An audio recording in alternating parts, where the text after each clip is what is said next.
सुप्रभातम बच्चों। आज मैं आपको हिंदी का पाठ अपूर्व अनुभव पढ़ाऊंगी, जिसे आप ध्यान से सुनिए।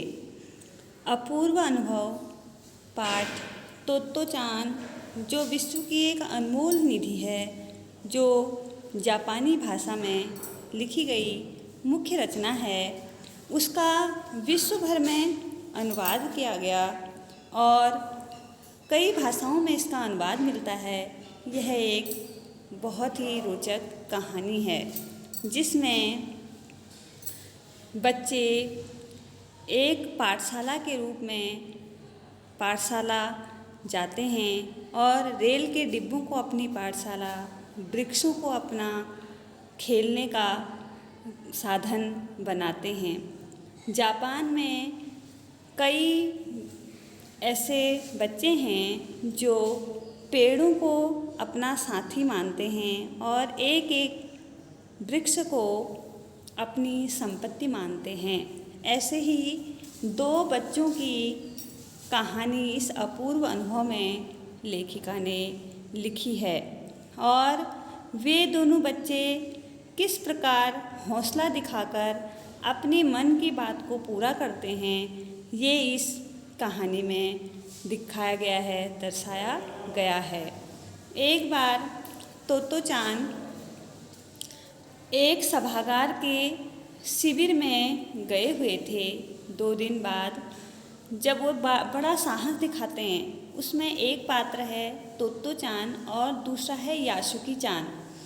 जो यासुकी-चान है, वो बच्चा मन में हौसला रखता है, लेकिन वो शारीरिक रूप से कमज़ोर है, अर्थात वो विकलांग है और वो भी चाहता है कि मैं भी और बच्चों की तरह खेलूं, कूदूं, उछलूं, लेकिन जब वो सबको देखता है खेलते कूदते, बस अपनी मन की बात मन में ही दबा कर रह जाता है।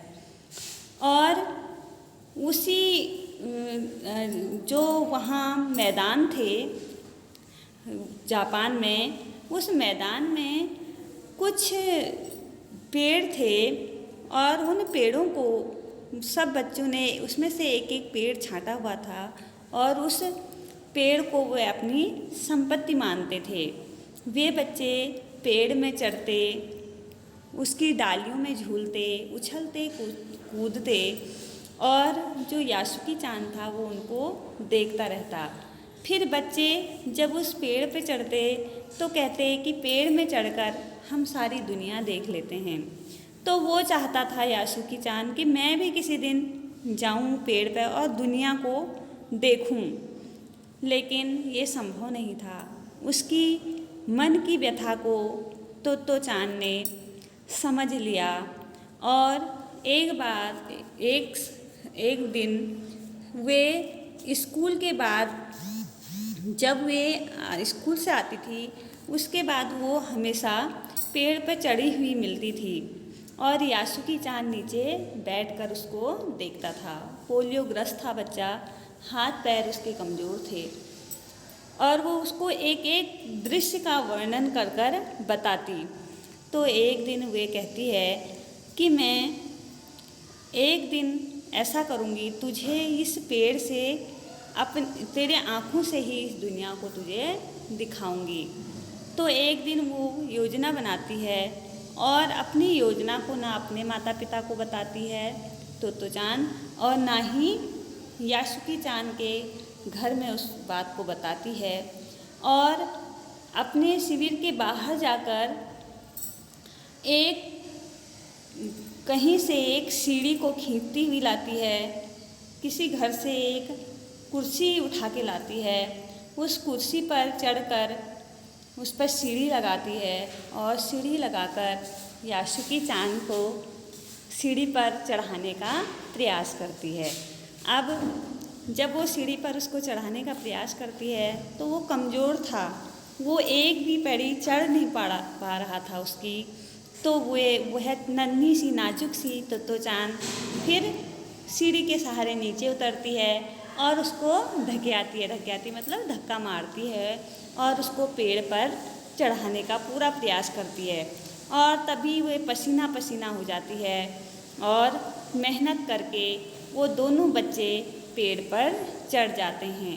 और उस दिन यासुकी चान जो था बहुत प्रसन्न था, बहुत खुश था, और प्रकृति भी उसमें उन बच्चों के उत्साह, उमंग, धैर्य, साहस को देखकर प्रकृति भी उनका साथ देती है। जब वो दोनों पसीने से तर-बितर हो जाते हैं तो बादल का एक टुकड़ा आसमान में आ जाता है और तभी यासुकी चान और तोतो चान कहते हैं कि देखो आज सूरज के ताप ने भी हमें सूरज का ताप बादलों से ढक गया और इन्होंने भी हमारा साथ दिया।